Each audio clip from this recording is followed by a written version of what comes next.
देखिए, पटना में 85 साल बाद सीडब्ल्यूसी की बैठक हुई है। और यह बैठक क्यों हुई है और इस बैठक के बाद बिहार महागठबंधन का टूटना लगभग तय क्यों माना जा रहा है, हम तमाम बातें आपको इस वीडियो में बताने जा रहे हैं। तो देखिए, पटना में सीडब्ल्यूसी की बैठक आज हुई है, कांग्रेस वर्किंग कमेटी की बैठक हुई है और इसमें राहुल गांधी, मल्लिकार्जुन खड़गे और जितने भी तमाम बड़े नेता हैं कांग्रेस के, वो इसमें शामिल हुए हैं।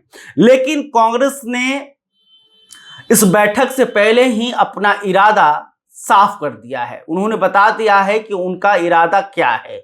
और कांग्रेस के बड़े नेता राहुल गांधी के खासम खास सलमान खुर्शीद का बड़ा बयान आया। सलमान खुर्शीद ने साफ साफ कह दिया कि बिहार महागठबंधन में मुख्यमंत्री का चेहरा अभी तय नहीं है। साथ ही सलमान खुर्शीद ने जो बयान दिया है, उस बयान को सुनने के बाद लालू प्रसाद यादव आग बबूला हो जाएंगे, आरजेडी के नेता जो हैं वो भड़क जाएंगे। दरअसल सलमान खुर्शीद ने कहा है कि बिहार में चुनाव जीतने के बाद यह तय होगा कि कौन मुख्यमंत्री बनेगा।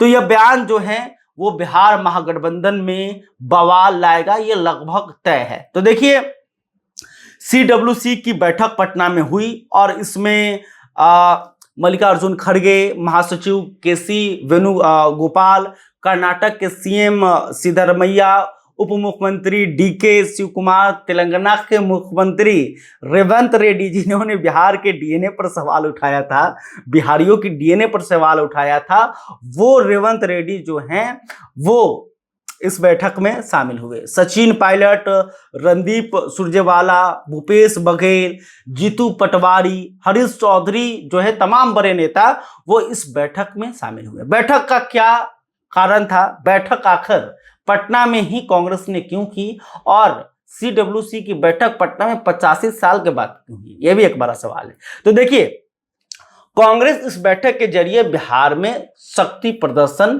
की है। कांग्रेस इंडिया गठबंधन के घटक दलों को यह संदेश देना चाहती है कि राष्ट्रीय राजनीति में कांग्रेस का दमखम आज भी कायम है और अगर कांग्रेस चाहे तो बिहार की राजनीति को भी उलट पलट सकती है। जो सहयोगी यह समझ रहे हैं कि बिहार में कांग्रेस की ताकत कमजोर है, वो गलत है और इसलिए कांग्रेस ने आज पटना में अपना शक्ति प्रदर्शन किया है। इसके अलावा वोट चोरी के खिलाफ अभियान को लेकर भी इस बैठक में गहन चर्चा की गई है और इसे आजादी की दूसरी लड़ाई बताने की कोशिश की गई और चुनाव में इसे भुनाने की भी तैयारी कांग्रेस के तरफ से हो रही है।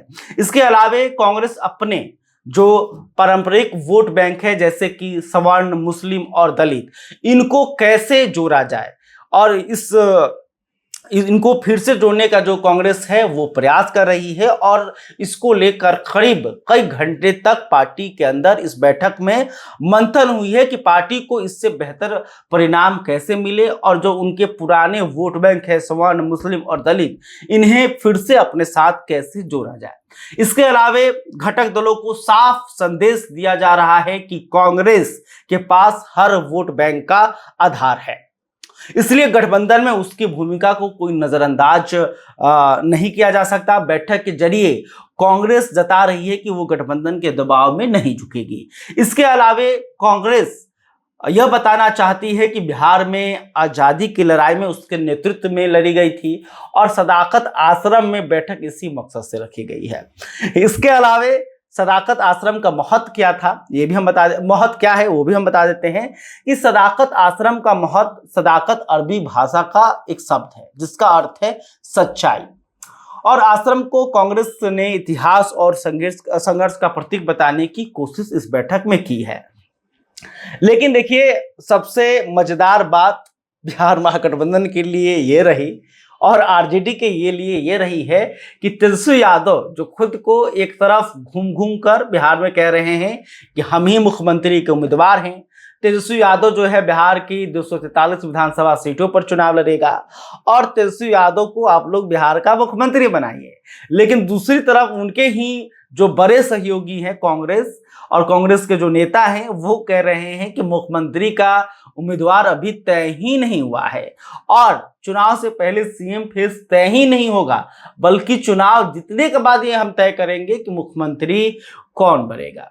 तो देखिए, लालू प्रसाद यादव जो कांग्रेस पर दबाव बना रहे थे, जो कह रहे थे कि भाई सीट शेयरिंग पर बातचीत नहीं होगी, ऐसी खबर मीडिया रिपोर्ट से निकल कर आई थी। इसके अलावा तेजस्वी यादव ये कहकर धमकी दे रहे थे कि तेजस्वी यादव बिहार के 243 सीटों पर चुनाव लड़ेगा।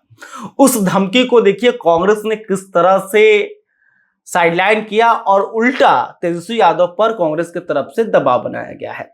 लेकिन देखिए, यह बैठक एक बार फिर से चर्चा में आ गई। चर्चा में इसलिए आ गई कि बिहार की डीएनए पर सवाल उठाने वाले रेवंत रेड्डी जो हैं, इन मीटिंग में शामिल हुए। रेवंत रेड्डी जो हैं, इससे पहले भी जब राहुल गांधी बिहार में वोटर अधिकार यात्रा कर रहे थे तब भी शामिल हुए थे। तब भी बवाल हुआ था कि आखिर रेवंत रेड्डी जो कि तत्कालीन सीएम केसीआर पर हमला बोलते हुए उन्होंने 2023 में कहा था कि मेरा डीएनए तेलंगाना का है, जबकि केसीआर का डीएनए बिहारी है और तेलंगाना का डीएनए बिहार के डीएनए से बेहतर होता है। तो ऐसे नेताओं के सहारे बिहार में कांग्रेस रणनीति बना रही है। ऐसे नेताओं के सहारे कांग्रेस बिहार विधानसभा चुनाव को जीतने की कोशिश कर रही है। पता नहीं ये बिहारी जो ये इन बातों को बिहारी कैसे एक्सेप्ट करेंगे। और बिहारियों के अंदर गुस्सा भी है कि रेवंत रेड्डी और तेलंगाना के जो मुख्यमंत्री मतलब हैं, ये इनको क्यों बार बार बिहार लाया जा रहा है। क्या राहुल गांधी बिहारियों को बार बार अपमानित करने की कोशिश करते हैं? इससे पहले ही केरल कांग्रेस की तरफ से बी फॉर बिहार कह के तंज उड़ाया गया। इसके अलावा प्रियंका गांधी के सामने बिहारियों के लिए क्या क्या नहीं कहा गया, लेकिन प्रियंका गांधी तब भी चुप थी। पता नहीं ये कांग्रेसी जो है बिहार में कैसे आ रहे हैं और कैसे बिहारियों से आंख में आंख डालकर वोटों की मांग करेंगे। और रेवंत रेड्डी जैसा जो नेता बिहार के लिए अगर नीति बनाएगा तो समझिए बिहार की क्या स्थिति होगी। तो देख रहे हैं आप कि यह जो सीडब्ल्यूसी की बैठक थी सिर्फ और सिर्फ अपने सहयोगियों पर दबाव बनाने के लिए थी। सीडब्ल्यूसी की बैठक सिर्फ इसलिए थी ताकि बिहारियों को एक बार फिर से नीचा दिखाया जाए। और सीडब्ल्यूसी की बैठक में कुछ नहीं हुआ, सिर्फ नेता आए बैठे। तेजस्वी यादव के सीएम फेस पर कोई फैसला नहीं हुआ। उन्होंने साफ कह दिया कि तेजस्वी यादव जो हैं अभी मुख्यमंत्री के उम्मीदवार नहीं है और चुनाव जीतने के बाद ही तय होगा कि कौन मुख्यमंत्री बनेगा। सीट बंटवारे पर लेकर मंथन हुई है कि आखिर बिहार में कांग्रेस कितनी सीटों पर चुनाव लड़ेगी। तो कांग्रेस ने फैसला लिया है कि आरजेडी माने या ना माने, हम 70 से अधिक सीटों पर चुनाव लड़ेंगे। अगर आरजेडी इन शर्तों को नहीं मानती है, अगर कांग्रेस को बिहार महागठबंधन में 70 से अधिक सीटें नहीं मिलती है, तो फिर कांग्रेस जो है वो बिहार महागठबंधन से अकेले हो सकता है। इस पर बातचीत हुई है, फैसला हुआ है कि नहीं हुआ है, अंतिम फैसला जो है वो राहुल गांधी करेंगे। एबीसी हिंदी न्यूज, आज ही जुड़िए हर खबर के साथ।